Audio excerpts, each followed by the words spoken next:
Hello po sa ating mga ka-BH sa ibang bansa, ang ating mga tinatawag na modern day heroes.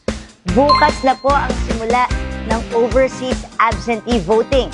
Huwag po nating sayangin ang ating boto. Let us exercise our right to vote. Talagang karapatan natin to para sa kinabukasan ng ating bansa. Bumoto po tayo ng tama. Dito po tayo sa party list na may resibo ang mga serbisyo.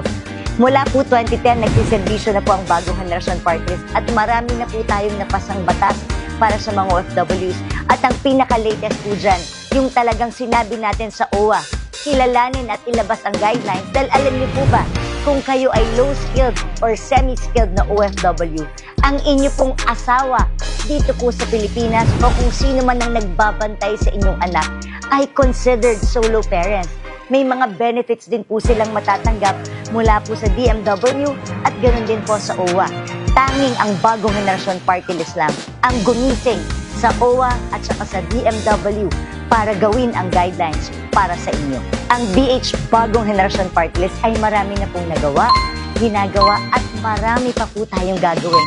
Pagsamahan po natin. Huwag niyo pong sayangin ang inyong boto.